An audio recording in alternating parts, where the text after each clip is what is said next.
तो याद रखिएगा, प्रेसी का पेपर बहुत से टीचर्स का या बहुत से कैंडिडेट्स का एक कहना ये होता है कि देखें जी, प्रेसी आपके पास जो प्रेसी का पेपर है ना, ये आप देख सकते हैं यहां पर, ठीक है। प्रेसी का पेपर आपके पास 100 नंबर का पेपर होता है, जिसमें पुरानी चीजें या जी 20 नंबर के आपके पास होते हैं जी एमसीक्यूज। मेरा पॉइंट आप अंडरस्टैंड कीजिएगा। अरूज बेटा, 20 नंबर के आपके पास एमसीक्यूज है। एमसीक्यूज के ऊपर तो बाद में हम बात कर लेंगे क्या चीजें हैं और कैसे तैयार करने हैं। उसके अलावा आपके पास प्रेस से 20 नंबर का होता है। यहां पर आप अगर इस पेपर को रिव्यू करेंगे, 2023 का पेपर है, 2024 और 25 का भी है, उसके भी इनसाइट्स पर देखेंगे। क्योंकि जो प्रेसी का पेपर है ना स्टूडेंट्स, ये प्रॉपर एक एनालिटिकल पेपर है, याद रखिएगा। ये प्योर स्किल बेस्ड पेपर है जो कि आपके एनालिसिस पर बेस्ड करता है। प्रॉपर सब्जेक्टिव है ये, ठीक है। सिर्फ जो एमसीक्यूज वाला ऑब्जेक्टिव पार्ट है ना, वही ऑब्जेक्टिव है, बाकी पूरा का पूरा सब्जेक्टिव है, और कुछ करेक्शन वगैरह भी ऑब्जेक्टिव्स हैं, खैर। अच्छा, अब ना यहां पर बहुत से टीचर्स का ये कहना है कि प्रेसी तो 20 नंबर की है। आप प्रेसी पर बच्चों को वो कहते हैं कि इतना फोकस ना करें, और आप ज्यादा फोकस रखिए करेक्शन पर। आप ज्यादा फोकस रखिए जी अपनी पंक्चुएशंस पर। आप ज्यादा फोकस रखिए अपनी प्रेपोजिशन पर। आप ज्यादा फोकस रखिए अपने पेयर ऑफ वर्ड्स पर। आप ज्यादा फोकस रखें अपने ट्रांसलेशन पर। अब स्टूडेंट्स, ये अप्रोच बिल्कुल गलत है। मैं आपको बताता हूं ऐसा क्यों है। अब अगर आप पेपर को देखें तो स्टूडेंट्स, पेपर करेक्शन का नहीं है, पेपर आपकी प्रेपोजिशन का नहीं है, बल्कि पेपर का नाम क्या है, कौन ये पढ़ेगा? पेपर का नाम तो मुझे जरा बताइए। पेपर का नाम है प्रेसी एंड कंपोजिशन। एंड बिकॉज आपके पास फिजा बेटा पेपर ही प्रेसी और कंपोजिशन का है, यानी जो मेन एलिमेंट्स है आपके, अब रहीमुल्ला अगर हमें इन एलिमेंट्स को ही सैक्रिफाइस कर देते हैं अपने पेपर में, या यही प्रेसी और कंपोजिशन ही हम कमजोर बनाते हैं, तो मुझे बताइए क्या हम पास हो सकते हैं फिर? Try to understand this fact. हमारे जी सारी चीजें ठीक है, हमारी सारी चीजें दुरुस्त हैं। आपने प्रेपोजिशन अच्छे कर लिया, आपने करेक्शन अच्छे कर लिया, आपने ट्रांसलेशन अच्छी कर ली, यानी आपने ये तमाम चीजों को बड़ा अच्छे तरीके से डिस्कस कर लिया, ठीक है। बट मसला यहां पर यह आया कि हमने प्रेसी को प्रॉपरली तैयार ही नहीं किया, हमने प्रेसी को प्रॉपरली डिस्कस ही नहीं किया, हमने कंपोजिशन जो कि पेपर है, हमने उसे डिस्कस ही नहीं किया।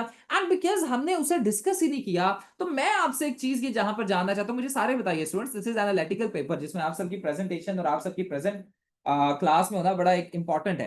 तो क्या हम फेल हो जाएंगे? सवाल है इसका, और इसका जवाब पता है क्या? बिल्कुल हम फेल हो जाएंगे। मेरे बहुत से ऐसे स्टूडेंट्स हैं जो कि ना आए पेपर से बाहर निकल कर, और पता है क्या कहते हैं? सर, हमारे ना 65 नंबर प्रेसी में आ जाएंगे, हमने देखा है, हमने पूरे नंबर गिने हैं, कट कटा के भी सारे अगर हम करें ना, तो माजे वो कहते हैं हमारे 65 नंबर पक्के हैं सर। मैंने कहा चले अल्लाह करे वाकई बिल्कुल 65 आए। एंड जब उनके मार्क्स आए तो पता है उनके मार्क्स कितने थे? 22। उनके मार्क्स थे 23। अब बिकॉज उनके प्रेसी में अच्छे मार्क्स नहीं थे। वैसे आपके देखिए स्टूडेंट्स, वैसे प्रेसी में पास होना is not a big deal. मैं आपको सच बात बता रहा हूँ, आप प्रेसी करें, प्रेसी में 5 या 8 नंबर ले लें, इतने आते हैं फायका, इससे ज्यादा नहीं आते, ठीक है। बेस्ट ऑफ द बेस्ट भी करेंगे, इतने आएंगे। कंपोजिशन करें, कंपोजिशन में करीबन 6 ले लें, 6 से 7 नंबर आ गए आपके, 13 नंबर तो यहां पर ही हो गए। ना करते करते भी आपके 3 एमसीक्यूज दुरुस्त हो गए, कितने हो गए यहाँ पर? कोई 16 नंबर हो गए, कोई दो दो तीन तीन आप दूसरे एरिया से कर लें, आपके पास होने वाले नंबर ना बन जाएंगे। लेकिन आपके जब अगर तो प्रेसी या ये चीजें दुरुस्त नहीं है ना, तो यहां पर ये बिल्कुल भी आपको पास नहीं किया जाएगा।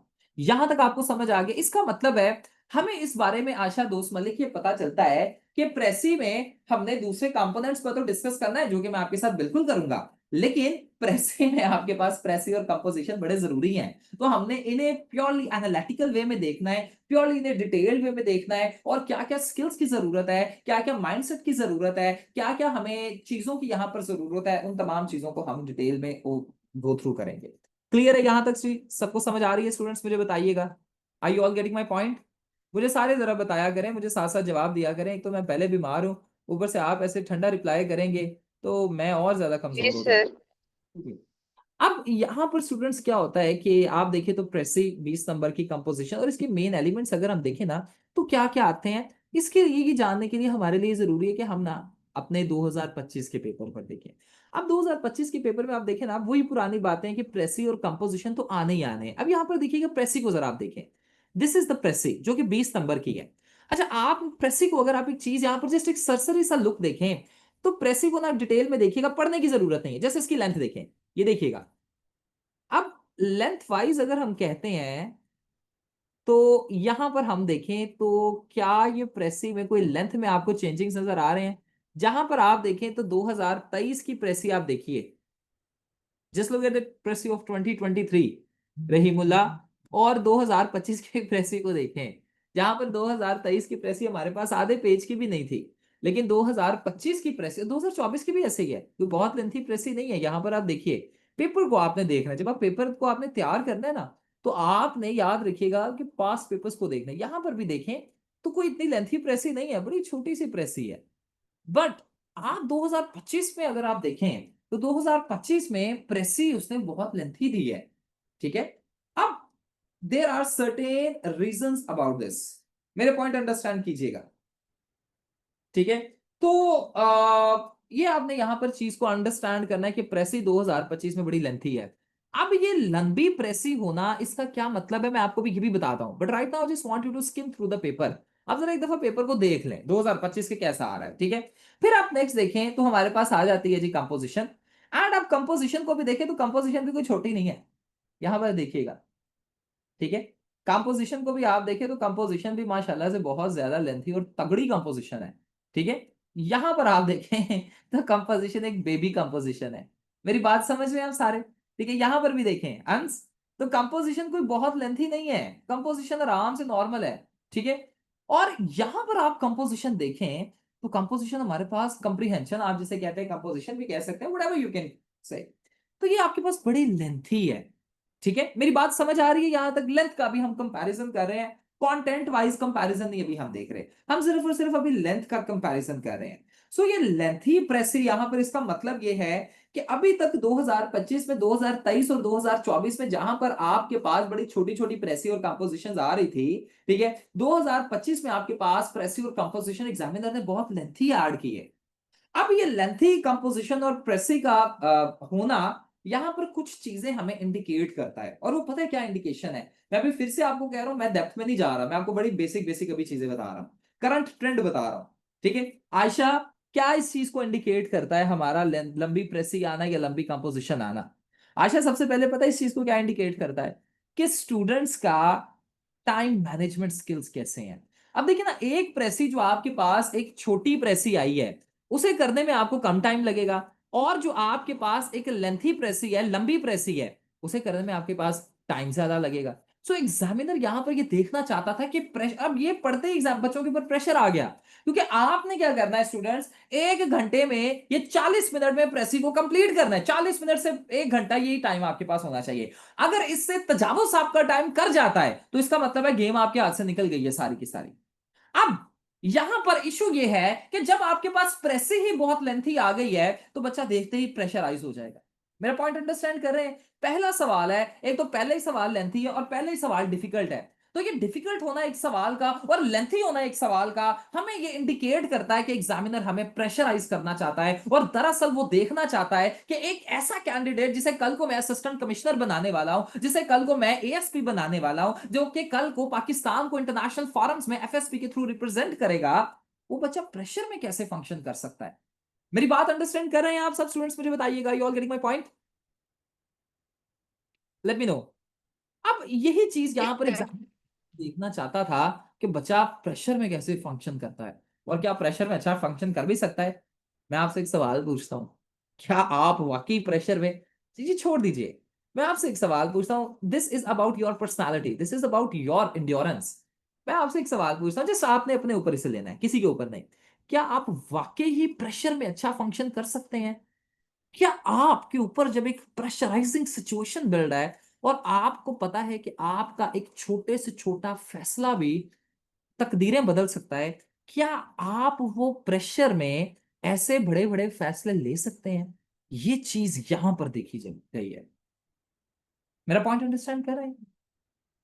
सो जस्ट टॉकिंग, अब जस्ट ये बोलना कि yes sir we can do it, it doesn't reflect anything. मैं आपको सच बात बता रहा हूं, डजंट रिफ्लेक्ट एनीथिंग। सो यहाँ पर दरअसल इंडिकेट होता है कि क्या आप, और जो बच्चा यहाँ पर मैनेज कर लेगा ना, मैं आपको सच बात बता रहा हूँ, जो बच्चा प्रेसी में जिसके कम नंबर भी होंगे ना, वो इस साल 2025 का रिजल्ट आएगा वो पास नहीं होगा। या कम नंबर वाला पास तो हो जाएगा लेकिन वो एलोकेट नहीं होगा, ये लिख के मुझसे ले रहे हैं।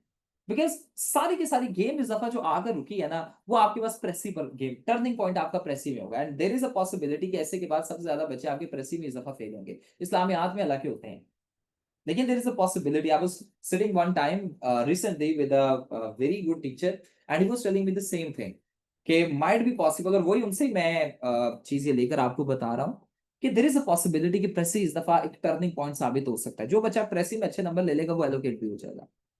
सो यहाँ पर ये चीज देखी जाती है। मेरा पॉइंट अंडरस्टैंड कर रहे हैं सारे स्टूडेंट्स? उसके बाद स्टूडेंट्स यहाँ पर देखा गया, ठीक है, लंबी प्रेसी और कंपोजिशन देने का मकसद यहाँ पर यह था कि एग्जामिनर आपकी हमेशा से जो पिछले सालों से चलती आ रही है एनालिटिकल एबिलिटीज को टेस्ट करना, एग्जामिनर ये करना चाहता था। एग्जामिनर दरअसल देखना चाहता था कि बच्चे जो हैं किस तरीके से अपनी एनालिटिकल एबिलिटी को रिफ्लेक्ट करते हैं। अब जाहिर बात है, एक लंबा पैसेज है, 1 घंटे का टाइम है, मेरा मेरा पॉइंट अंडरस्टैंड कीजिएगा।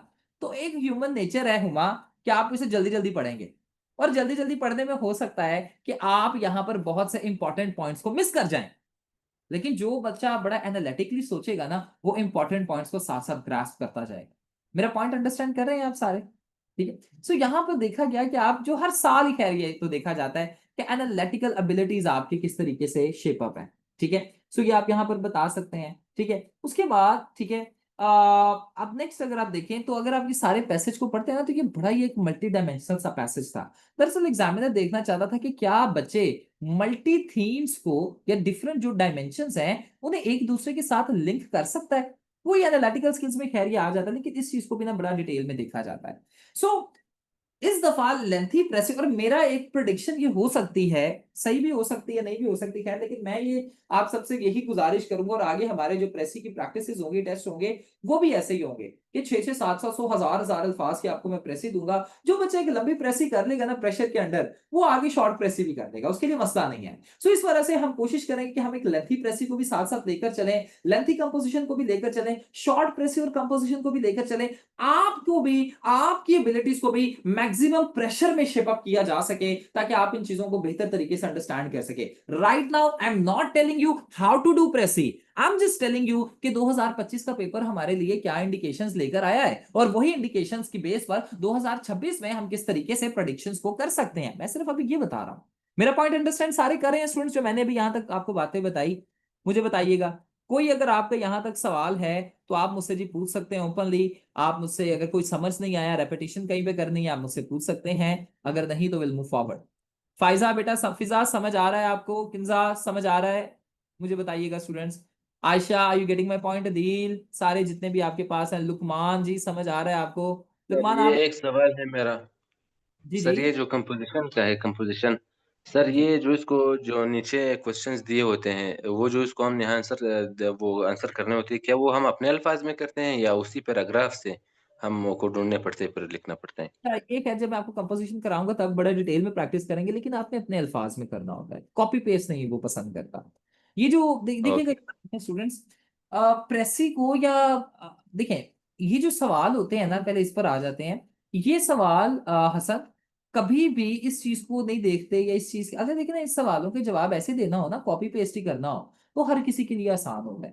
लेकिन आप जब ये सवाल पढ़ते हैं ना, पर्टिकुलरली सीएसएस स्पेशल 2023 में ऐसा हुआ था, स्पेशल सीएसएस में जिसमें मैं भी अपेयर हुआ था, उसमें ना ऐसा हुआ था कि आप अगर प्रेसी को पढ़ेंगे ना और सवालों को पढ़ेंगे, आपको समझ नहीं आएगा कि सवाल प्रेसी कुछ और है, सवाल कुछ और है। और हर दफा अब यही कब आपके ऊपर जो है एक ट्रेंड लेकर एग्जामिनर आ रहा है कि आप जब प्रेसी कंपोजिशन को पढ़ते हैं, तो ऐसा नहीं है कि उधर से कॉपी पेस्ट कर कर आप सवाल जवाब लिख देंगे तो पास हो जाएंगे, नहीं।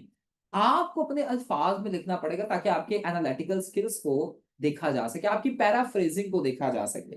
पैराफ्रेजिंग भी एक टेक्निक होती है, शायद मैंने ऐसे में आपके साथ डिस्कस की थी, प्रेसी में से पर्टिकुलरली हम डिस्कस करेंगे, ठीक है। पैराफ्रेजिंग पता है क्या होती है? कि एक ही सिचुएशन को डिफरेंट अंदाज में, डिफरेंट अल्फाज में एक्सप्लेन करना। फॉर एग्जांपल, मैं अक्सर ये बच्चों को कंडीशन देता होता हूँ, ठीक है, हसन के जी, सुबह का वक्त था, परिंदे चहचहा रहे थे, हल्की हल्की हवा चल रही थी, घास पर शबनम के कतरे या औस के कतरे पड़े हुए थे, बुजुर्ग टहल रहे थे, बच्चे स्कूल जा रहे थे। अब ये एक पूरा कंडीशन मैंने आपको दिया, अब ये कंडीशन को आप कैसे पैराफ्रेज कर सकते हैं? जी, सुबह का मौसम बड़ा सुहाना था, सिंपल। अब बिल्कुल इसी को मैंने एक दफा जैसे ये बताया कि सुबह the morning was very pleasant, इसे थोड़ा चेंज कर सकते हैं, ठीक है। आप बता सकते हैं द ब्राइट कंडीशंस या the colourful conditions of the morning reflected that the morning was very pleasant. देखिए यहां पर हमने थोड़ा सा इसे चेंज कर दिया, इसे कहते हैं पैराफ्रेजिंग। सो यहाँ पर पैराफ्रेजिंग आपकी बड़ी काम आती है, और पैराफ्रेजिंग की आपने प्रैक्टिस में आपको बड़ी, मैंने पिछले साल बच्चों को करवाई थी, लेकिन इतने ज्यादा बच्चों ने किए नहीं। So keeping all the previous trends in mind, क्योंकि प्रेसी मैं सिर्फ एक ही दफा क्लास में पढ़ाता हूँ पूरे साल में, I personally don't like this subject, but still I put my 100% in this. और प्रेसी में आप क्या, मैंने ये सोचा है कि आपको प्रैक्टिस पैराफ्रेजिंग की लाजमी करवानी है। क्या आपको मैंने 3-4 सिचुएशंस देनी है और कहना है जी चलो जी इसके ऊपर 5-5 सेंटेंसेस बनाओ, 5-5 ऐसे डिफरेंट यानी अंदाज में से लिखो। तो वो जब आप पैराफ्रेजिंग करेंगे ना, तो देखिएगा आपको प्रेसी में और कंपोजिशन में बड़ा काम आएगा। आप पढ़ेंगे कंपोजिशन में, अच्छा ये सवाल है, ये इसका जवाब है, फिर आप अपने अंदाज से उसे शेप अप करेंगे। जब आप अपने अंदाज से शेप अप करेंगे ना, तो हसन अपने पेपर में, हसन अपने जवाब में नजर आना शुरू हो जाएगा। एग्जामिनर को ऐसा लगेगा कि हसन सामने बैठ के बता रहा है। और ये पॉइंट आप अगर यहां पर पहुंच गए तो यू विल बी अनस्टॉपेबल, आपको फिर कोई पास होने से नहीं रोक सकता। सो आई वांट दिस, ठीक है। और एग्जामिनर को भी खैर इसी की जरूरत होती है, ठीक है हसन। तो ये पैराफ्रेजिंग के थ्रू आती है, इस पर हम काम करेंगे। अच्छा, second, coming on to the second thing, ठीक है, ये कंपोजिशन तो हमने डिस्कस कर लिया, ठीक है। अभी मैं ये नहीं बता रहा कि करना कैसे है, वो अगली क्लास में बताऊंगा, अभी सिर्फ आपको इनसाइट्स बता रहा हूँ। नेक्स्ट है जी आपके पास पंक्चुएशंस। पंक्चुएशंस तो देखिए, तो आपके पास स्टूडेंट्स एक पूरा पैराग्राफ आता है, यहां पर अब आपको वही जी मैंने आपको जो पहले पढ़ाए थे, कोमास हो गए, इन्वर्टेड कोमास हो गए, फिर आपके पास यानी सारे ये चीजें हो गई, फुल स्टॉप हो गया, ये सारी चीजों के इंटरजेक्शंस हो गए, इनके इस्तेमाल आपको यहाँ पर आने चाहिए, कहां पर इस्तेमाल होते हैं कहां पर नहीं होते, क्योंकि ये प्योरली ग्रामर का पेपर है, ठीक है। सो मैं आपको इसमें इस तरीके से करूंगा कि पहले आपको ग्रामर पढ़ाऊंगा, यानी सारे ये पंक्चुएशंस, कॉमा शोमा, ये सारी चीजें, पार्ट्स ऑफ स्पीच जो भी हैं आपको पढ़ाऊंगा। फिर एकदम हम इस पर मूव नहीं करेंगे, पहले सेंटेंसेस के ऊपर हम अप्लाई करेंगे इन तमाम पंक्चुएशंस को, फिर आहिस्ता आहिस्ता इनके ऊपर यानी पास्ट पेपर्स के जितने भी आपके पास पैसेजेस आए होंगे उनके ऊपर अप्लाई करते जाएंगे, ताकि आपकी अच्छे से अच्छी प्रैक्टिस होए। और इन क्लास ड्रिल्स होंगी, यानी क्लास में आपकी, मैं जब आपको पढ़ाऊंगा थोड़ा बहुत इसका आपका टेस्ट होगा पंक्चुएशंस का, फिर क्लास में आपके साथ सेंटेंसेस शेयर करूंगा, क्लास में आपके साथ ऐसे पैसेजेस लाइव शेयर करूंगा, और आप लाइव बैठकर मेरे सामने ने पंक्चुएट करेंगे, ताकि आपको चीजें अंडरस्टैंड हो सके, और मैं आपकी प्रॉब्लम्स को, आपके इश्यूज को, आपकी जो भी मिस्टेक्स हैं उन्हें लाइव ही डिस्कस करके आपके साथ रिजॉल्व कर सकूं, ठीक है। So that will be of course a time taking procedure, but that's why I have move towards the alternate days, ताकि आपको ज्यादा से ज्यादा इस पर फोकस किया जा सके। बिकॉज 2025 के ट्रेंड के मुताबिक precis will be a turning point, and because precis is a turning point, तो 2026 में हमें माजे प्रेसी पर काम करना ज्यादा है। मेरी बात अंडरस्टैंड कर रहे हैं? तो अब जब ज्यादा गुलनाज हमने काम करना है, तो फिर उसके ऊपर टाइम तो हमें देना पड़ेगा ना, तो हम इस तरह से, इस तरीके से फोकस करेंगे। उसके बाद जी आपके पास आ जाता है जी प्रेपोजिशंस। अब प्रेपोजिशंस के ऊपर बहुत ही डिटेल्ड लेक्चर मेरे प्रिपेयर्ड हैं, आपको कुछ को मैंने पढ़ाए भी हुए हैं, वन पेपर वाले जो मेरे कुछ स्टूडेंट्स थे, ठीक है। बट आपको प्रेपोजिशंस भी पहले मैं फिर पढ़ाऊंगा, यानी ग्रामर आपको सारी मैं स्टार्टिंग से कराऊंगा, वर्ब क्या होते हैं, फ्रेजेस क्या होते हैं, सेंटेंसेस क्या होते हैं, प्रेजेंट इंडेफिनिट क्या है, सारे मैं आपको करवाऊंगा। उसमें क्या है कि फिर आहिस्ता आहिस्ता आपको चीजें और बेहतर समझ आना शुरू हो जाएंगी। प्रेपोजिशंस भी इसी में मैं आपको करवा दूंगा, और प्रेपोजिशंस के ऊपर भी हम साथ साथ प्रैक्टिस करते जाएंगे। इसमें आपने सिर्फ 5 कोई प्रेपोजिशंस करनी होती है, ठीक है, याद रखिएगा। अच्छा, नेक्स्ट अब आपके पास आ जाता है जी यहाँ पर ये जी आपके पास पेयर ऑफ वर्ड्स है। अच्छा, पेयर ऑफ वर्ड्स में ना आपको मैं एक पॉइंट बताता हूँ, और आपको पेयर ऑफ वर्ड्स के साथ साथ एमसीक्यूज में भी एक पॉइंट बताता हूँ। अच्छा स्टूडेंट्स, एक चीज याद रखिएगा, हमारा जो एरा था ना, हम जरा पुराने जमाने के अब सीएसएस के हो गए हैं, अब हमारे बाल भी झड़ना शुरू हो गए हैं, सब हम पुराने बूढ़े हो गए हैं सीएसएस में। अच्छा स्टूडेंट्स, हमारा जो एरा था ना, उसमें मैंने पता है क्या किया, मेरी ना बड़ी एक अच्छी लत उसमें रह गई। मैंने देखा जी पेयर ऑफ वर्ड्स, और मैंने ना अपने आप के साथ ये बातें करता होता था। हमें प्रेसी किसी ने नहीं पढ़ाया था, कोई भी टीचर ने, आई डोंट रिमेम्बर कि हमें किसी ने प्रेसी एकेडमी में भी नहीं था पढ़ाया ये। तो प्रेसी में ना मैं अपने आप के साथ ही बातें करके सीखा था। फैसले याद साहब जो मेरे मेंटोर थे, उन्होंने डेफिनेटली मुझे गाइड किया था, बट वो भी एक लेक्चर में, 2 लेक्चर में, उन्होंने क्रैश कोर्स के तौर पे जैसे भी उनके पास था उन्होंने गाइड किया। बट जब मैंने पेयर ऑफ वर्ड्स को देखा ना, तो स्टूडेंट्स मैंने अपने आप के साथ बात की, और मैंने कहा कि अच्छा देखते हैं कि मैं ना ऐसा करता हूँ, पिछले 40-50 साल के पास पेपर्स कर लेता हूँ पेयर ऑफ वर्ड्स की सेंस में, ठीक है। अब अगर वो 40-50 साल के मैंने पास पेपर्स किए, ठीक है, अब मेरे पास 2 ऑप्शंस थे कि मैं कोई 10-20 हजार पेयर ऑफ वर्ड्स की कोई यानी किताब जिसमें 10-20 हजार है वो खरीदूं, 1000-2000 जितने भी हैं, डेली के 5 से 6 पेयर ऑफ वर्ड्स करूं फायका। मेरे बात अब समझिएगा, और पता नहीं उसमें से आए या ना आए, कोई पता नहीं है। और मैं पिछले 40-50 साल के पास पेपर्स करूं, और उस 40-50 साल के पास पेपर्स करने के बाद शायद ही 2-3 आ जाए। चलो 2-3 भी आ जाएंगे या 5 ही आ गए तो मेरा जो है तुक्का लग जाएगा। अब जब मैंने पिछले 40-50 साल के पास पेपर्स किए तो स्टूडेंट्स मेरा वाकई तुक्का लग गया, मेरे 5 में से 5 पेपर वर्ड सारे सही हो गए, मेरे 10 नंबर यहाँ पर आ गए। अच्छा, लेकिन ये वाली अप्रोच एक कमजोर अप्रोच है। पता है बात क्या है, स्टूडेंट्स 40-50 साल के भी अगर आप पास पेपर्स करते हैं तो still you are on thin lining. आप अपने आप को एक बंद सिचुएशन में, बंद दरवाजे में लेकर जा रहे हैं कि पता नहीं वो पेयर ऑफ वर्ड्स आते हैं या नहीं आते। ऑन द अदर हैंड अगर आप कोई 1000-1500 पेयर ऑफ वर्ड्स करते हैं, कोई पॉकेट पेयर ऑफ बुक वाली कोई बुक हो गई, कुछ इस तरीके से असमा हो गए, तो अगर आप वो करते हैं तो उसमें आपके लिए बेनिफिट पता है क्या है कि चले आपके पेयर ऑफ वर्ड्स भी आपको आ जाएंगे, कोई वोकैबुलरी भी आपकी एनहेंस हो जाएगी। हालांकि मेरी अप्रोच से मैंने पास पेपर्स किए, लेकिन मैं अब आपको ये अप्रोच नहीं लेकर जाऊंगा। मैं आपको यही कहूंगा कि हम क्या करेंगे कि कोई किताब मैं अच्छी सी देख लूंगा, ठीक है, वो आपको मैं किताब ऑनलाइन ही सेंड कर दूंगा। फिर क्या होगा कि वीक में, क्योंकि आपको अगर मैं डेली कहूंगा ना कि 5 पेयर ऑफ वर्ड्स करें, आप नहीं करेंगे, मुझे पता है नहीं कोई भी करता। फिर हम क्या करेंगे कि इस चीज को टैकल करने के लिए हम क्या करेंगे कि वीक में आपके 3 से 4 टेस्ट रख लिया करूंगा पेयर ऑफ वर्ड्स के, जिसमें आप 10-10 पेयर ऑफ वर्ड, ज्यादा नहीं, वीक में ऐसे टेस्ट हम 2 रखा करेंगे, 3 रखा करेंगे, जिसमें आपने सिर्फ एक टेस्ट में 10 पेयर ऑफ वर्ड्स याद करने होंगे। तो वीक में ऐसे आपके 30-40 पेयर ऑफ वर्ड्स हो जाएंगे। इसी तरीके से कंसिस्टेंसी से हम चलते जाते हैं तो क्या होगा कि हमारे अच्छे पेयर ऑफ वर्ड्स प्रिपेयर हो जाएंगे, कोई 1000-1200 प्रिपेयर हो जाएंगे, जो कि हमारे पास बिल्कुल हाफिज करीमदा चूता इज ए गुड बुक, ठीक है। तो बिल्कुल हम वहां से कर सकते हैं। तो क्या होगा कि इसमें हमारे पास diversity of pair of words prepare हो जाएंगे। चले अगर उसमें से बहुत हो सकता है कि आ भी सकते हैं, अगर आ गए तो हमारे लिए अच्छा हो जाएगा, ठीक है। सो इस तरीके से हम पेयर ऑफ वर्ड्स को साथ साथ लेकर चलेंगे। यहां तक मेरा पॉइंट समझ आ रहा है आप सबको स्टूडेंट्स, मुझे बता दीजिएगा। उसके बाद ना क्या होता है कि मेरे पास कुछ स्टूडेंट्स आते हैं मेरे ऑफिस में। आई रिमेम्बर महाजेब थी, अहमद थे और आशा थे, एंड दे टोल्ड मी कि सर आपने ना हमें ट्रांसलेशन देनी है। मैंने कहा ठीक है। एंड मैंने जब, महाजेब आपको याद है, ट्रांसलेशन दी, एंड महाजेब का कहना था कि सर ये ट्रांसलेशन इतनी डिफिकल्ट है कि एक दिन छोड़ेंगे, अगली अटेम्प्ट तक भी नहीं हमारी होनी। And the translation was quite difficult, yes I know. बताने का मकसद पता है क्या है कि स्टूडेंट्स, आपके पास जब भी ट्रांसलेशन का एक पैसेज होता है ना, वो बड़ा आसान होता है। आप इसे पढ़ेंगे ना, आपको लगेगा कि वाह जी वाह, ट्रांसलेशन का तो पैसेज बड़ा आसान है। लेकिन बच्चे पता क्या करते हैं, बच्चे इस पैसेज को पढ़ते हैं महाजेब, समझिएगा अब इस चीज को, बच्चे इस पैसेज को पढ़ते हैं, बच्चे सवाल को नहीं पढ़ते। अब सवाल पता है क्या है, सवाल देखिए जी, हमारे पास सवाल क्या है। कौन आप में से ये स्टेटमेंट पढ़ेगा, anybody? I want you to read this statement for me please. Translate the following into English by keeping in view idiomatic expressions. Translate the following English into English by keeping in view figurative या idiomatic expressions। अब हमने ये जो passage की translation किंसा करनी है ना, हमने आसान अल्फाज में नहीं करनी। उसने हमें कहा है कि मुहावराती जुबान में करनी है ट्रांसलेशन। मेरी बात समझ आ रहे हैं? बोल्ट फ्रॉम द ब्लू हो गया, और इस तरीके से life is not a bed of roses हो गया। यानी इस तरीके से हमें इडियम्स थोड़े आने चाहिए। अब ये नहीं है कि सारे आते हैं। आप अगर इसे कॉमन वर्ड टू वर्ड नहीं करने, अच्छा नहीं यास्मीन, वर्ड टू वर्ड तो बिल्कुल बात सही है, लेकिन यहां पर there are certain ideas that are given to us. हमें उस आइडिया को पिक करना है और उसे नॉर्मल अल्फाज में, इंग्लिश अल्फाज में ट्रांसलेशन नहीं करना है, यहां पर तगड़े अल्फाज में हमने करना है, ठीक है।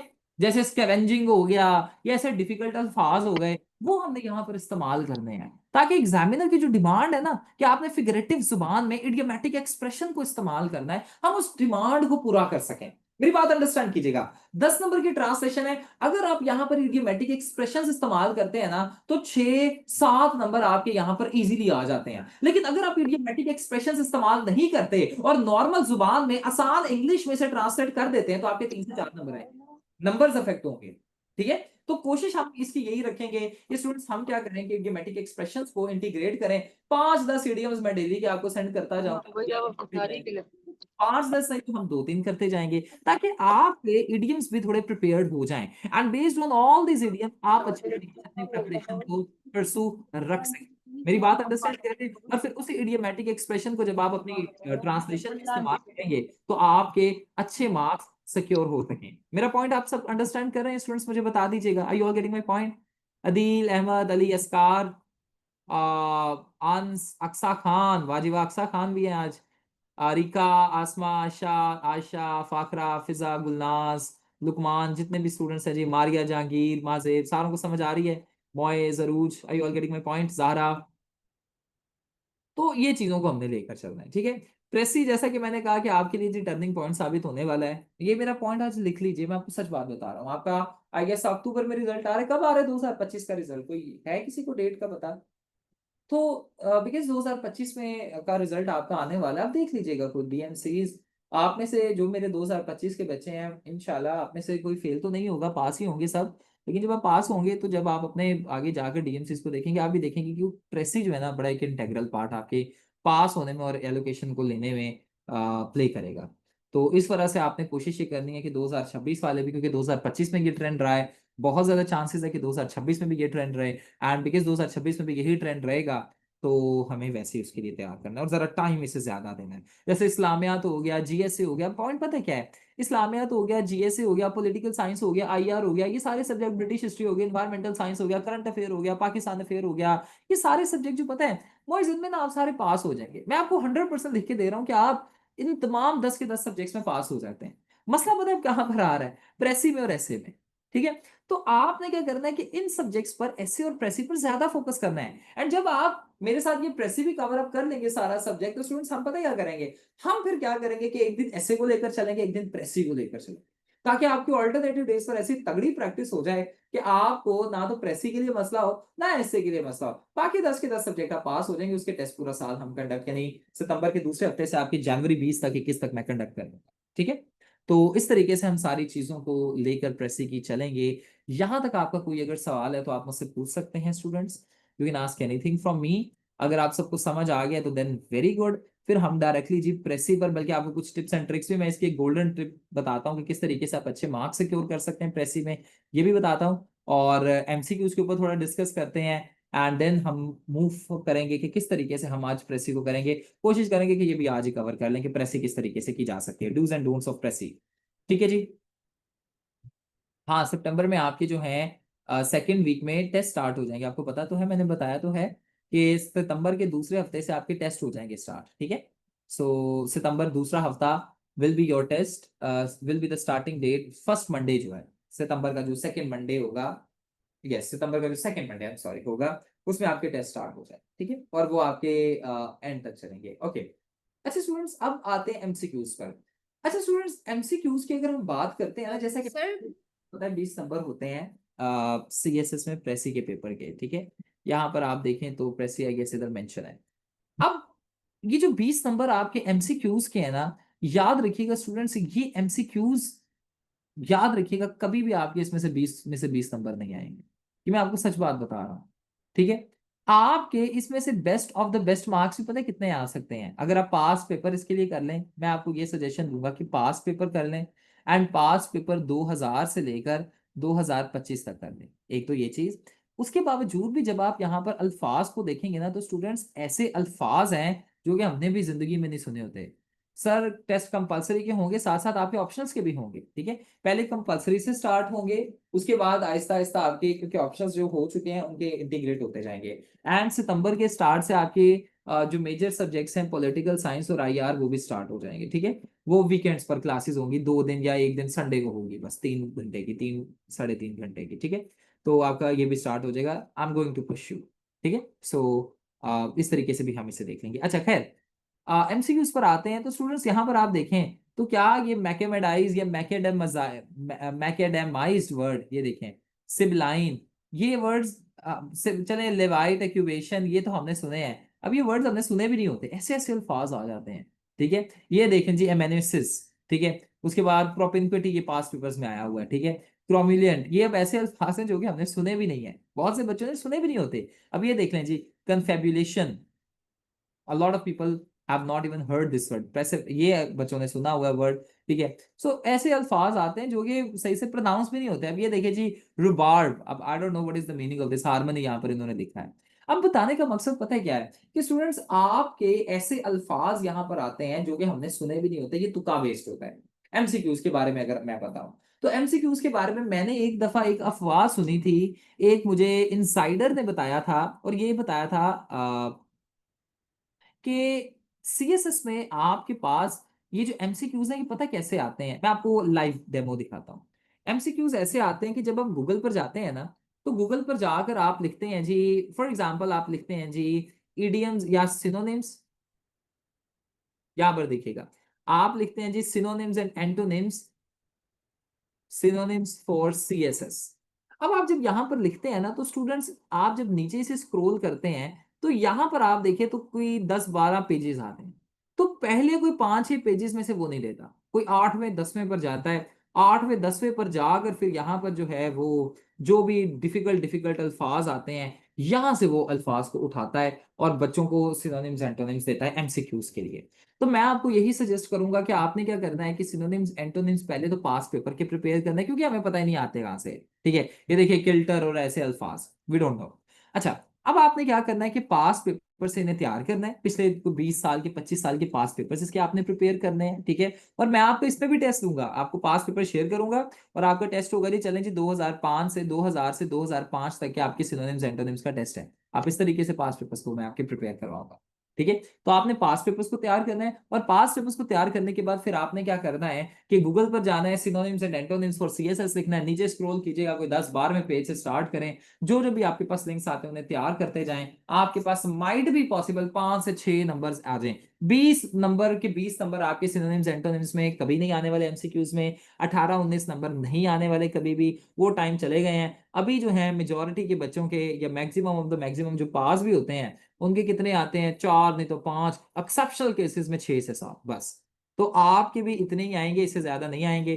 ठीक है, और इस वजह से आपने क्या, हाँ अगर तो एग्जामिनर एक सिनेरियो में आ सकते हैं कि अगर तो एग्जामिनर आपके पास पेपर्स में से ही दे देता है, जो कि नहीं आते, पास पेपर में से कोई 5-6 रिपीट होते हैं या 3-4 होते हैं। ठीक है, तो अगर 3-4 रिपीट होते हैं पास पेपर्स में से और आपकी अच्छी तैयारी है तो पास पेपर्स आपके यहाँ पे हो जाएंगे। ठीक है, 5-6 नंबर आ जाएंगे। सही है, मेरी बात अंडरस्टैंड यहाँ पर कर रहे हैं। तो प्रेसी का देखिए अभी तक हमें ये पता चला कि जो आपके पास सिनोनिम्स एंटोनिम्स है यानी ऑब्जेक्टिव पार्ट है, यानी जो आपके पास एमसीक्यूज है, ये कदरे डिफिकल्ट सेक्शन है और because it is a difficult section तो हमें इसे तैयार करने में भी फिर डिफिकल्टी होगी and we need to give it much much time that it needs या दैट इट डिमांड्स। यहां तक मेरी बात आप सबको समझ आ रही है स्टूडेंट्स? मुझे बताइएगा, मैं डराना नहीं आपको चाह रहा, लेकिन वाकई ही ये पॉइंट्स हैं इसके। तो I should be realistic with all of you, ये नहीं मैं कहूंगा कि आपके 20 में से 20 आ जाएंगे, that is not possible. Clear है जी यहां तक स्टूडेंट्स? मुझे बताइएगा आप सबको समझ आ रही है बात की, late me no students. Clear है यहां तक? ऑलराइट जी। अच्छा, अब आते हैं जी आपके पास जो आपका पेपर का क्रक्स होता है, मोस्ट इंपॉर्टेंट पार्ट होता है, वो होता है जी प्रेसी का। ठीक है, प्रेसी के ऊपर आते हैं। प्रेसी के मैं आपको कुछ रूल्स बताऊंगा, डिटेल में नहीं, डिटेल में आपको नेक्स्ट लेक्चर में हम डिटेल में एक प्रेसी को पकड़ेंगे, उसे करेंगे, यानी 3-4 दिन हम ऐसे ही करेंगे, प्रेसी की क्लास में प्रैक्टिस करेंगे। ठीक है, लेकिन अभी फिलहाल प्रेसी किस तरीके से की जा सकती है और उसके रूल्स क्या है मैं आपको रूल्स सिर्फ बताऊंगा। स्टूडेंट, सबसे पहले प्रेसी में ना एक मिसकंसेप्शन को लिया जाता है और वो मिसकंसेप्शन पता है क्या है, याद रखिएगा कि प्रेसी को ना आपने 1/3 करना है। अच्छा, ये बात दुरुस्त है, लेकिन ये बात 100% दुरुस्त नहीं है। मैं आपको पॉइंट बताता हूं उसका क्या मतलब है और मकसद है। अच्छा स्टूडेंट्स, प्रेसी जो है आपने नो डाउट 1/3 अल्फाज में करनी होती है। जैसे अगर 100 अल्फाज का आपके पास पैसेज गिवन है तो आप इसे 33 अल्फाज की प्रेसी बनाएंगे। ठीक है, आपके पास 300 अल्फाज गिवन है तो 100 अल्फाज की आप प्रेसी बनाएंगे। ठीक है, आपके पास 600 अल्फाज का पैसेज गिवन है तो आप 200 अल्फाज की प्रेसी बनाएंगे। बात बिल्कुल दुरुस्त है, और 5 वर्ड्स कम ज्यादा हो सकते हैं। जैसे 600 अल्फाज की प्रेसी की पैसेज है तो आपने अगर बनाने हैं जी यहाँ पर, फॉर एग्जाम्पल यहाँ पर आप देखें तो आपके पास अगर तो आप यहां पर देखें तो 600 अल्फाज के 600 अल्फाज का पैसेज है आपके पास। ठीक है, और ये 600 अल्फाज के पैसेज में आपके पास, ठीक है, आपने अगर इसकी प्रेसी बनानी है 200 अल्फाज की, तो स्टूडेंट्स इसमें क्या है कि आपके पास +-5 हो सकता है। यानी आप क्या कर सकते हैं कि 200 अल्फाज में की जगह 205 तक भी जा सकते हैं, या आप इसमें 195 पर भी जा सकते हैं, 190 पर भी, लेकिन इससे कम नहीं आपने जाना।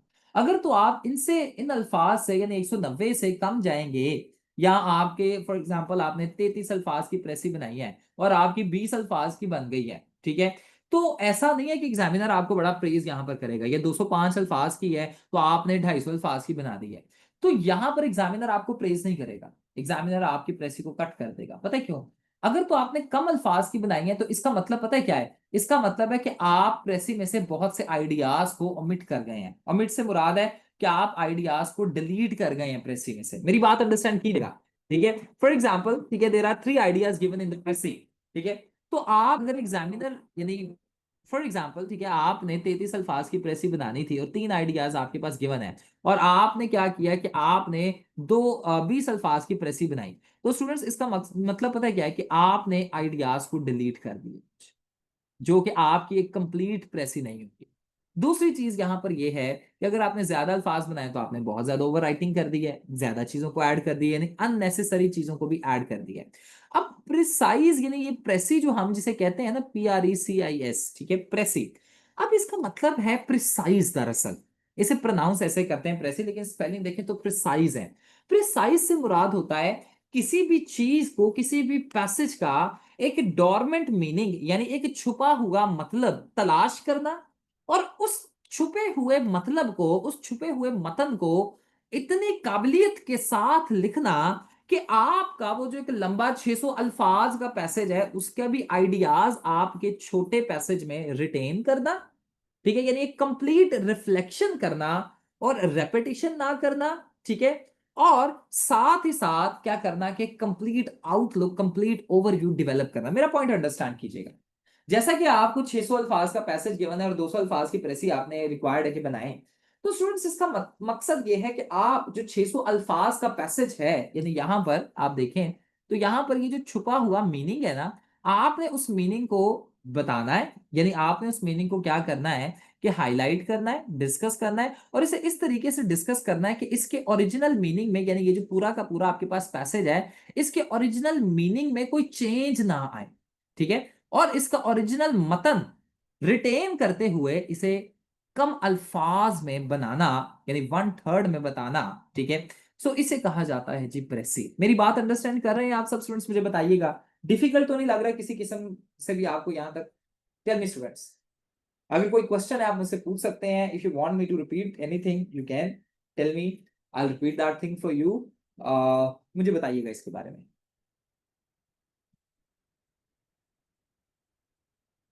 ऑलराइट। अब ज़हरा यहाँ पर पॉइंट पता है क्या है कि बच्चों को ये है जी आपका कंप्लीट प्रेसी का मीनिंग। अब बच्चों को पता है यहाँ पर क्या लगता है, बच्चों को बताया जाता है और सिखाया जाता है आपने क्या करना है जी, सिंपल जी, आपने प्रेसी को जो है ना कम कर देना है। 200-600 अल्फाज का पैसेज है तो आपने 200 अल्फाज का कर देना है। अच्छा स्टूडेंट्स, लेंथ ही अगर कम करनी हो ना तो लेंथ कम करना किसी के लिए मुश्किल नहीं है, लेंथ की जा सकती है कम, ठीक है, याद रखिएगा। लेकिन ओरिजिनल मीनिंग को रिटेन करना और साथ ही साथ एक ओरिजिनल मतन को बताना, this is the difficult part, और यहां पर बच्चे हर कोई नहीं कर पाते, ठीक है। उसके बाद दूसरी चीज यहां पर एक बात की जाती है कि आपने क्या करना है कि प्रेसी का जो है ना ओरिजिनल जो तरतीब है उसे मेंटेन करना है। अच्छा स्टूडेंट्स, प्रेसी की तरतीब मेंटेन करना is not a big deal. जैसा कि मैंने आपको बताया कि प्रेसी में आपने क्या करना है कि कंप्लीट मीनिंग को रिप्रेजेंट करना है। अब मेरा पॉइंट अंडरस्टैंड कीजिएगा, the thing that I am going to tell you is very important and this will change your outlook of precis. Students for example हमारे पास यहां पर जी प्रेसी का ये एक पेपर है, लेट्स जस्ट से, ठीक है, दिस राइट हियर। अब यहां पर ठीक है एक पॉइंट गिवन है, फॉर एग्जांपल जी मेरे बारे में है ये प्रेसी, लेट्स जस्ट से, और यहां पर लिखा हुआ है जी my name is Suleman Azeem, for example my name is Suleman Azeem, ठीक है, I am this years old, this is my qualification. और यहां पर आकर एंड पर लिखा हुआ है जी आई एम अ बॉय। मेरा पॉइंट समझिएगा, यहां पर लिखा हुआ है जी I am a Christian, point समझिएगा, आई एम अ क्रिश्चियन, ठीक है, I live in model town for example, ठीक है, और यहां पर कुछ और पॉइंट्स लिखे हुए हैं। तो स्टूडेंट्स अब यहां पर क्या जरूरी रहता है, अगर तो मैंने इस प्रेसी का पूरा मीनिंग कन्वे करना है तो इस मीनिंग के लिए जरूरी है कि जितने भी आपके रिलेटेड पार्ट्स हैं, ये देखें रिलेटेड पार्ट है, my name is Suleman Azeem, I am this years old, my qualification is this, यहाँ पे मेरे बारे में बताया हुआ है। तो जब मैं इस सारे को तरतीब से यानी एक दूसरे के साथ मिलाकर लिखूंगा तब मैं अच्छा मैसेज कन्वे कर सकूंगा, कंप्रिहेंसिव मैसेज कन्वे कर सकूंगा। या दूसरा पॉइंट, जब मैं प्रेसी के पैसेज वाली तरतीब से ही लिखूंगा तब एक बेहतरीन मैसेज कन्वे होगा। मुझे बताइएगा स्टूडेंट्स इसके बारे में जरा, टेल मी कौन सा सिनेरियो बेहतर है? फर्स्ट वाला, अगर तो एक कंप्रिहेंसिव आउटलुक को हमने डेवलप करना है तो पहला वाला सिनेरियो बेहतर रहेगा या दूसरा वाला सिनेरियो बेहतर रहेगा? टेल मी, जल्दी जल्दी सारे बताइए। आयशा दोस्त मलिक टेल मी, माजेब जरा बताएं मुझे, जारा आप बताइए मुझे, मुझे सबको कहना पड़ता है, सारे सो रहे होते हैं, उठ जाएं सारे, wake up everybody. The first scenario right, जी अक्सा खान, कौन सा सिनेरियो बेहतर है? किनसा पहला वाला ही बेहतर है? ठीक है। अब बिल्कुल देखिए ना, जब मैं अपने बारे में बताऊंगा, my name is Suleman Azeem, I live in model, अब देखिएगा यहां पर मैंने क्या बताया जी, I am a boy for example, ठीक है, this is my call, I I live in model town, I am a Christian, point समझिएगा, ठीक है। अब इसे अगर हम कंबाइन करेंगे, my name is Suleman Azeem या the author's name is Suleman Azeem, he is a boy, he lives in model Town, he is a Christian. अब देखिए ये एक ज्यादा अच्छा मैसेज कन्वे हो रहा है कि नहीं? उसकी क्वालिफिकेशन ये है, मेरा पॉइंट समझिएगा, उसकी एज ये है, मेरा पॉइंट समझिएगा, ठीक है। तो स्टूडेंट्स यहां पर हमारे पास एक अच्छा मैसेज कन्वे हो रहा है। तो इसका मतलब असमा ये बनता है कि प्रेसी में तरतीब को लेकर चलना is not a big deal. आप तरतीब को ऊपर नीचे कर सकते हैं as long as you are delivering the right message, as long as you are delivering a comprehensive outlook of your essay, precis या ऑफ योर पैसेज। मेरी बात समझ आ रही है असमा? मुझे बताइएगा। अरूज, आपको बात समझ आ रही है? Might be possible this thing contradicts with whatever the thing that you have read in your past, but this is the thing, this is the reality. आप किताबें बड़े प्रेसी की जाकर आपको पता चलेगा। मैं आपको सच बात बता रहा हूँ, not a bookish person, but after my failure in precis, जबकि आपको पता है मेरे 39 आई गेस मार्क्स थे, तो I read a lot of books on essay on precis. I wanted to know कि व्हाट आर दीस थिंग्स। तो students आप किताबों में देख लें तो यही चीज लिखी हुई है, जो कि इंटरनेशनली मानी जाती है, पाकिस्तानी के ऊपर नहीं हम जाते। इंटरनेशनली यही चीज को एक्सेप्ट किया जाता है कि आपको तरतीब को छोड़ दें, तरतीब को गोला मारे। आपने क्या करना है कि एक प्रॉपर जो इंटर रिलेटेड थीम्स, पर्टिकुलरली किताबों में पता है कैसे लिखा है, या join all the interrelated themes in your precis in order to give a comprehensive outlook। मेरी बात अंडरस्टैंड कर रहे हैं आप? तो comprehensive outlook देने के लिए तरतीब को गोली मारे आप, छोड़ दें, ठीक है।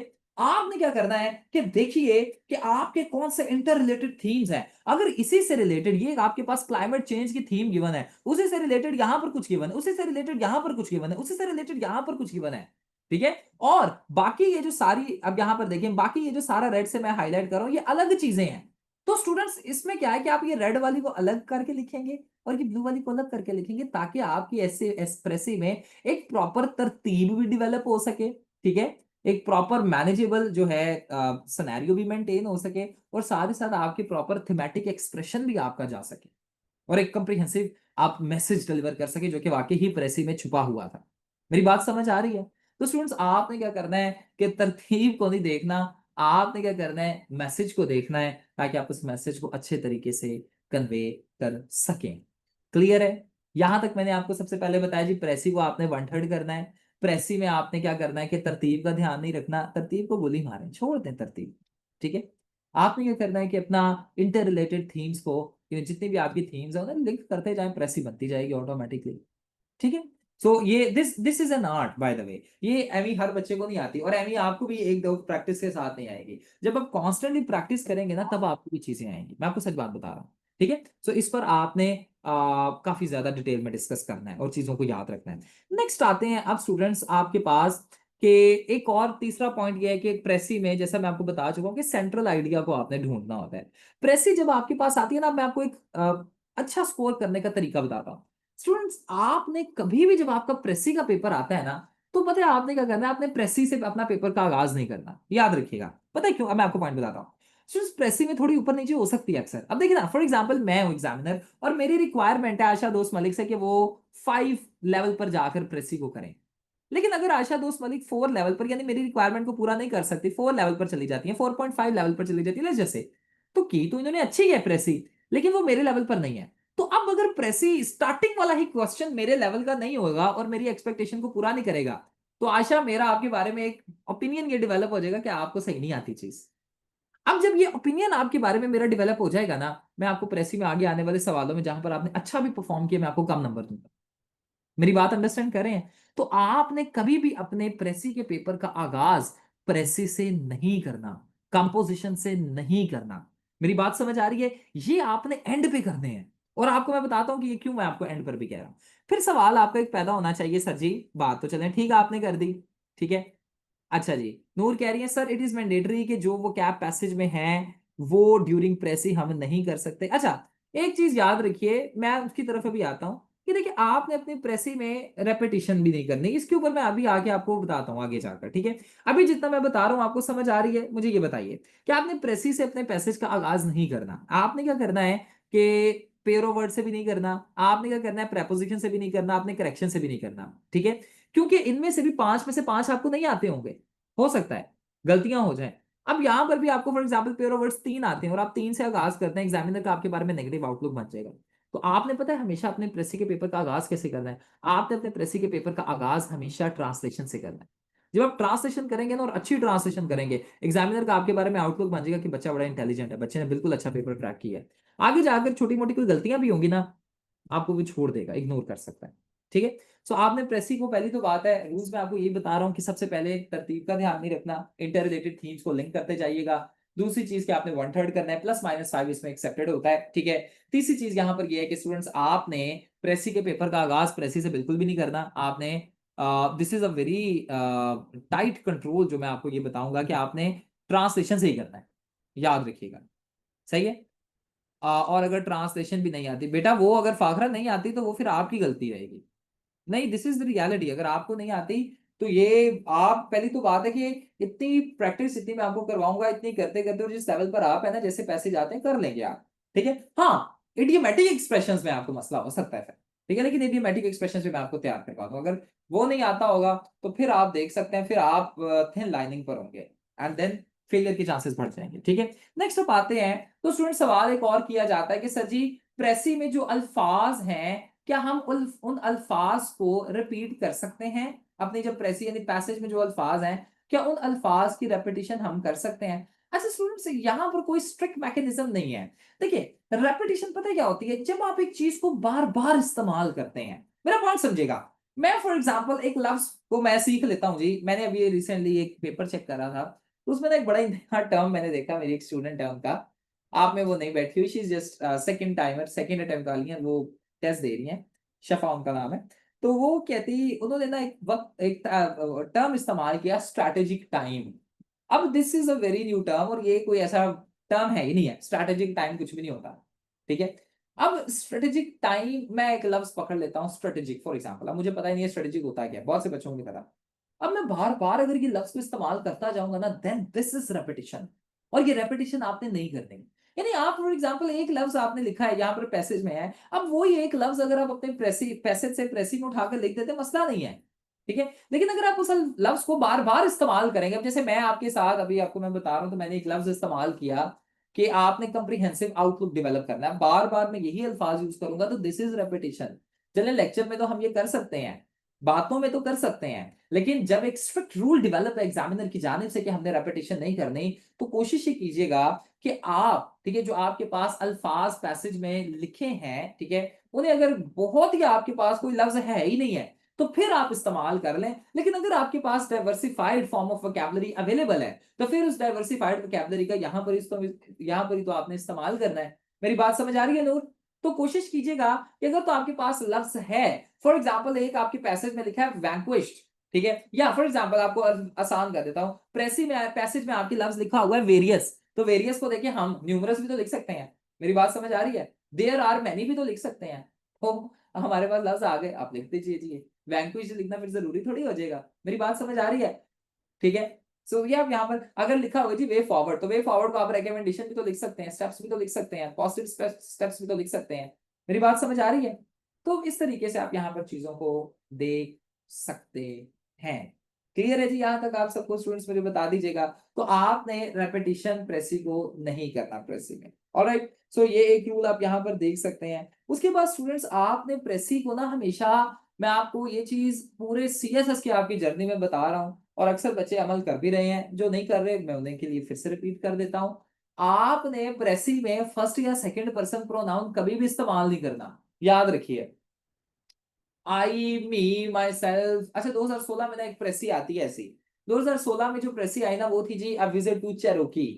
ठीक है, उसमें क्या होता है कि राइटर ना अपना पर्सनल एक्सपीरियंस बताता है जी, मैं चेरोकी हिल्स पे गया, बड़ा मजा हमने किया, घूमे फिरे, बड़ा यानी मूवीज वूवीज बनाई, ऐसे सारे को बताता है। अब आप यहां पर ना जब आप प्रेसी करेंगे इस पैसेज की, तो आपने आई नहीं लिखना। भले पैसेज में आपके पास आई गिवन है, आपने नहीं आई लिखना, आपने लिखना है द राइटर। यानी आपने हमेशा जब प्रेसी करनी है तो प्रेसी हमेशा थर्ड पर्सन प्रोनाउन में आपकी होगी। ठीक है, आपकी प्रेसी कभी भी सेकंड पर्सन प्रोनाउन में नहीं या फर्स्ट पर्सन प्रोनाउन में नहीं होगी। आई मी माई सेल्फ यू अस दे, इनमें कभी भी आपकी प्रेसी नहीं होगी। मेरी बात अंडरस्टैंड कर रहे हैं? अगर आपने यहाँ पर लिखा तो you will fail in paper in precis, तो ये प्रेसी का एक गोल्डन रूल है जो आपने याद रखना है। ठीक है, मेरी बात समझ आ रही है? अभी मैं स्टिल आपको ये नहीं बता रहा कि प्रेसी करनी कैसे है, मैं आपको सिर्फ रूल्स बता रहा हूँ जो आपने याद रखने हैं। आगे आपको क्लास में मैं लिखवाऊंगा, नेक्स्ट क्लास में ये सारे रूल्स आपके पास रिटर्न होंगे, प्रैक्टिस राइट नाउ, ताकि आपको चीजें समझ आ जाए। मैं आपके लिए रिपीट करा। उसके बाद स्टूडेंट्स आपने अपनी प्रेसी में जितनी भी एग्जांपल्स है ना उन्हें भी रिमूव कर देना है। एग्जाम्पल्स आ गई, कोटेशंस आ गई, इन तमाम चीजों को, फॉर एग्जाम्पल यहाँ पर लेट्स जैसे ये कोटेशन है, लेट्स जैसे ये एक कोटेशन है, तो आपने इस कोटेशन को रिमूव कर देना है। आपने कोई भी एग्जाम्पल दी है ना, जैसे मैं कहता हूं जी फॉर एग्जाम्पल क्लाइमेट चेंज आपके पास पूरी दुनिया में नजर आ रहा है, और एग्जाम्पल देता हूं जी पाकिस्तान, तो आप जब अपना प्रेसी बनाएंगे ना तो पैसेज में तो ये एग्जाम्पल गिवन है, आप एग्जाम्पल नहीं देंगे, आप सिंपल बताएंगे जी Pakistan is experiencing adverse circumstances because of climate change, बात खत्म। अब इसमें एग्जाम्पल्स वगैरह आपने नहीं लिखने। इन शॉर्ट मैंने आपको यहाँ पर ये बताना था कि हर तरीके की कोटेशन, हर तरीके के आप जो है कोट्स वगैरह हो गए, हर तरीके के एग्जाम्पल्स, इन तमाम चीजों को आप ओमिट कर देंगे। फर्स्ट या सेकंड पर्सन को भी आप ओमिट कर देंगे, ओमिट से मुराद होता है डिलीट कर देंगे, इनका इस्तेमाल नहीं करेंगे, and you will directly jump towards the third person pronoun, यानी दैट पर्सन, ही हो गया, कुछ इस तरीके से हो गया। ठीक है, मेरी बात समझ आ रही है आप सबको स्टूडेंट्स यहां तक? मैं स्टिल ये रिपीट कर रहा हूं कि I am just telling you the rules, I am not telling you how to do precis. आगे जब प्रेसी का सेकंड लेक्चर होगा उस पर हम प्रेसी को डिस्कस करेंगे डिटेल में। तीसरी चीज है जी पैराफ्रेजिंग, आपने अपने अल्फाज इस्तेमाल करने हैं। आपने प्रेसी में स्टूडेंट्स कभी भी ये चीज को नहीं देखना कि आप, जैसे कि मैंने आपको ऊपर बताया जी, आप हर रेपिटेशन करते जाएं, चीजों को देखते जाएं। आपने पैराफ्रेजिंग को खासा ध्यान में रखना है, मेरी बात समझिएगा। ठीक है, सो जो पॉइंट्स यहाँ पर लिखे हैं आपने वो कॉपी पेस्ट नहीं करने, बल्कि आपने क्या करना है कि उन्हें पैराफ्रेज करना है। ठीक है, पैराफ्रेज से मुराद है कि आइडिया को पढ़ा आपने, पढ़ा जैसे जी यहाँ पर, जैसे मैं आपको बताता हूँ कि दुनिया में लड़ाई झगड़े हैं। ठीक है, इसराइल ईरान से जंग कर रहा है, अमेरिका ईरान का साथ, इसराइल का साथ दे रहा है, इसराइल पर अटैक कर रहा है, रशिया यूक्रेन वॉर हो रही है, और रशिया यूक्रेन वॉर के साथ साथ आपके पास जनूबी जो आपके पास चीन का समंदर है, साउथ चाइना सी है, यहाँ पर भी बहुत से कन्फ्लिक्ट्स वगैरह चल रहे हैं, इंडिया पाकिस्तान मसले चल रहे हैं। अच्छा, अब यहाँ पर देखिए, तो ये मैंने बताया, इसे जरा पैराफ्रेज तो कीजिए, बताइए दरअसल मैं बताना क्या चाह रहा हूँ। दुनिया में लड़ाई झगड़े दंगे फसादात है, इसराइल अमेरिका के साथ, इसराइल ईरान के साथ लड़ रहा है, गजा पर जुल्मों सितम कर रहा है, रशिया यूक्रेन वॉर है, साउथ चाइना इशू है, India Pakistan, India Afghanistan, Iran India, India Pakistan, Pakistan Afghanistan Kashmir issue है। इसे जरा पैराफ्रेज तो कीजिए, बताइए दरअसल मैं बात क्या करना चाह रहा हूँ। यहाँ पर एक जो छुपा हुआ मैसेज है, मुझे ये तो बताइए अस्मा, क्या लगता है ये छुपा हुआ मैसेज यहाँ पर क्या हो सकता है? What can be the hidden message here Asma? Anarchy है वर्ल्ड में, आसान कीजिए अरिका, मुझे पता ही नहीं है एनार्की क्या होती है। I don't know what is anarchy, मुझे नहीं पता। आसान कीजिए इसे, आपने प्रेसी को भी आसान बनाना है, मुश्किल नहीं करना। आसान कीजिए, इसे आसान किया जा सकता है जी। अमर, कैसे आप इसे करेंगे जी, मुझे बताइए। पोलराइज नहीं, के दरमियान वॉर है, वॉर किनके है। दरमियान, किनके दरमियान? डिफरेंट कंट्रीज के दरमियान वॉर है। डिफरेंट कंट्रीज के दरमियान वॉर है, नहीं गलत है। पता है क्यों? क्योंकि साउथ चाइना सी वॉर नहीं है, इंडिया पाकिस्तान वॉर नहीं है, कन्फ्लिक्ट है। ईरान पाकिस्तान वॉर नहीं है, कन्फ्लिक्ट है। अब वॉर तो हमने डिस्कस की, दो की, ईरान और वो वाली सारी, ईरान वाली और रशिया यूक्रेन, लेकिन दूसरे जो है वो तो मैंने आपको कन्फ्लिक्ट बताए हैं। मैसेज को समझिएगा, मेरी बात समझिएगा। वॉर तो यहाँ पर आपने आपने बताया जी नेशंस में जंग है, जंग तो नहीं है, गलत है ये। मोहम्मद हारिस लिख रहे हैं जी इख्तलाफात हैं दुनिया में, वाह जी वाह, बड़ी अच्छी बात है हारिस। यस्मीन कंफ्लिक्ट क्या है, मुझे समझ नहीं आ रही, कंफ्लिक्ट कहां पर है? गली मोहल्ले में हो रहे हैं, गलत है ये। There are multiple conflicts, very good Ahmed, बिल्कुल सही है। Nations in turmoil, nations are in turmoil, Majeb, बिल्कुल माजेब ने भी सही फरमाया। कंफ्लिक्ट्स बिटवीन राइवलरीज, राइवल्स लिखिए, ठीक है। नूर फातिमा ये भी सही है। ग्लोबल अनरेस्ट, बिल्कुल। अब देखिए ना कितने आप बता रहे हो, और ये सारे हिडन मैसेज सही है, क्योंकि यहां पर जब आप कन्फ्लिक्ट्स की बात कर रहे हैं तो कन्फ्लिक्ट्स में फाकरा आप क्या कर रहे हैं कि वॉर को भी डिस्कस कर रहे हैं, और वॉर के साथ साथ जो फड्डे वगैरह हो रहे हैं उन्हें भी डिस्कस कर रहे हैं। मेरी बात समझ आ रही है? ग्लोबल अनरेस्ट, कन्फ्लिक्ट, आप कन्फ्लिक्ट में ये सारे, लेकिन अगर आप सिर्फ यहां पर वॉर लिखेंगे तो वॉर आपके मैसेज को रिफ्लेक्ट नहीं कर पा रहा। Are you getting my point? मुझे बताइएगा students. So this is paraphrasing. अब आप यहां पर लिख देते ना कि इंडिया पाकिस्तान जंग है, ये है वो है, गलत था। नहीं रिका ना करें, ऐसे के लिए जार्गन्स है, यहाँ पर आसान कीजिए चीजों को। यहाँ पर भी आपने पता क्या करना है, समझना कि आप 10वीं फेल के लिए बना रहे हैं। दरअसल प्रेसी का मकसद पता क्या होता है कि स्टूडेंट्स जब आप असिस्टेंट कमिश्नर बन जाएंगे या जब आप चले जाएंगे अपने सीट्स पर, जब आप एलोकेशन ले लेंगे, तो आपके जो सीनियर्स है ना, डीजी हो गए आपके, ये सारे के इस तरीके से आपको कहेंगे कि ये जी आपके पास तरीका 500 पेजेस का एक डॉक्यूमेंट है, इसे ना कंसाइज करके हमें पेश करें, फॉर एग्जाम्पल 5 पेजेस में, 10 पेजेस में। तो प्रेसी का मकसद यही होता है कि आप क्या करें कि जो आपके पास लेंथी डॉक्यूमेंट्स हैं, प्राइम मिनिस्टर साहब को ब्रीफिंग देने के लिए, प्रेसिडेंट साहब को, मिनिस्टर्स को ब्रीफिंग देने के लिए, आप क्या करें कि उन्हें शॉर्ट करें। तो आप उसमें हमारे प्राइम मिनिस्टर तो छोड़ दें, हमारे मिनिस्टरों का आपको पता ही है क्या हाल है, जार्गन्स इस्तेमाल ना करें, ठीक है। आसान अल्फाज ऐसे करें जैसे 10वीं फेल को आप बता रहे हैं, ठीक है। तो इस तरीके से आप जरा इन चीजों को लेकर चलिए। मेरी बात अंडरस्टैंड कर रहे हैं आप, मुझे बताइएगा। पाएगा, you getting my point? If you are in the class let me know.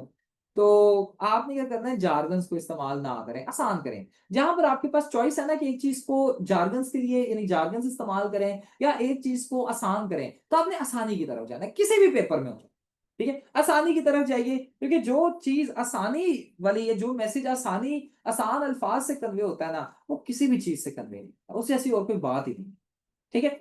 तो आपने इस चीजों को, अब देखें, मैं आपके साथ बड़े डिफिकल्ट टर्म्स यूज कर सकता था, ब्राविटी हो गया, आपके साथ मैं बता सकता था जी आपने क्या करना है कि यानी डिफरेंट ऐसे ग्रामेटिकल टर्म्स इस्तेमाल कर सकता था। मेरा पॉइंट अंडरस्टैंड कीजिएगा। मैं अक्सर आपके साथ कहता हूं कि जब आप रेपिटेशन कर देते हैं, ठीक है, इस तरीके से मैं आपको बड़े डिफिकल्ट डिफिकल्ट आपके ऐसे में भी टर्म्स देखता हूँ, तो मैं कर सकता हूँ, लेकिन मैं नहीं यहाँ पर कर रहा भाई, बिकॉज मुझे आपको समझानी है बात, आपको समझानी है, तो मैं आसान कर रहा हूँ, आसान अल्फाजों में। मेरा लहजा भी कभी कभी वो ऐसा हो जाता है कि मैं आपको जरा आसानी से समझा सकूं, जस्ट लाइक योर फ्रेंड्स, ठीक है। तो उसमें क्या है कि आपके लिए इशू ये है कि आप पॉइंट आपने कन्वे करना है, वो आप जैसे मर्जी करें फर्क नहीं पड़ता, पॉइंट कन्वे होना चाहिए। एंड जब आप पॉइंट कन्वे करते हैं, this is an effective mode of communication and this is an effective way of teaching. तो जब आप अपना पॉइंट कन्वे करेंगे आसान अल्फाज में, तो एग्जामिनर भी आपके साथ जी बल्ले बल्ले करेगा, वो खुश हो जाएगा and he will pass you in short, क्योंकि आपको पॉइंट अंडरस्टैंड कर जाएगा ना, ठीक है। तो आपने क्या करना है कि आसान अल्फाज में चीजों को कन्वे करना है। क्लियर है जी यहाँ तक? कोई अगर आपका और सवाल है तो आप मुझसे जी पूछ सकते हैं स्टूडेंट्स। फर्दर नेक्स्ट जो हमारी क्लास होगी that will solely focus on attempting how to attempt precis and composition as well, वो दोनों को हम कवर कर लेंगे। उसके बाद ग्रामर वाला पोर्शन रह जाएगा, कंपोजिशन, वो प्रेपोजिशन, ये वो सारी चीजें रह जाएंगी, उन्हें भी साथ साथ कवर करते जाएंगे। लेकिन इन द मीन टाइम आप जो ग्रुप में ऐड नहीं है, मुझे मैसेज कर दीजिएगा, add you in the group of precis. दूसरी चीज ये है, जो ऐसे वाला ग्रुप है वही प्रेसी वाला है, सारे ना मैसेज कर दीजिएगा, जो वो ऐसे वाले ग्रुप में नहीं ऐड उनकी सिर्फ मैं बात कर रहा हूँ। अपार्ट फ्रॉम दिस स्टूडेंट्स क्या होगा कि आपके साथ अब से डेली मैं क्या करूंगा कि 10 पेयर ऑफ वर्ड्स, 10 आपके साथ को इडियम्स वगैरह शेयर कर दूंगा, मतलब के साथ उनके मीनिंग्स आपके पास साथ गिवन होंगे, सेंटेंसेस में यूजेज भी होगा। आपने क्या करना है, उन्हें याद करना है। और फिर क्या होगा कि मैं कुछ 6 बजे आपके ग्रुप में टेस्ट शेयर कर दूंगा आपका, 6 बजे नहीं, करीबन 5:30 बजे, 6 बजे कर दूंगा। आपने क्या करना है कि उन 10, वो जो 10 होंगे उन्हीं का होगा, 5 हो सकते हैं, 10 में से मैंने शायद 5 दे दूं या शायद 10 में से 10 दे दूं, मैं उन्हें दूंगा, आपको सेंड करूंगा, और आपने क्या करना है कि उन्हें अटेम्प्ट करके मुझे सबमिट करवा देना। इसमें आपकी राइटिंग प्रैक्टिस होती जाएगी और आप क्या करते जाएंगे कि आपकी चीजें जो है रिवाइज होती जाएंगी अच्छी, ठीक है। सो ये 6 डेज अ वीक की प्रैक्टिस होगी, जिसमें आप जो है आपकी वोकैबुलरी भी एनहेंस होती जाएगी और चीजें आपको और ज्यादा बेहतर पता चलती जाएंगी। क्लियर है? साथ आपकी एमपीटी की भी तैयारी खैर इसमें होती जाएगी। ऑलराइट, कोई और? That is all from my side for today, for today's lecture. यहाँ तक अगर आपका कोई सवाल है तो आप मुझसे कर सकते हैं students, I will answer your questions. If you don't have any questions then आप यस सर लिख दीजिए, ताकि मुझे पता चल जाए कि आपको जैसे मैंने प्रेसी करवानी है वो भी आपको सारा सिनेरियो समझ आ गया है, प्रेसी के कुछ रूल समझ आ गए हैं। अब जब हम नेक्स्ट लेक्चर में सिर्फ प्रेसी को टाइम देंगे, कंपोजिशन को टाइम देंगे,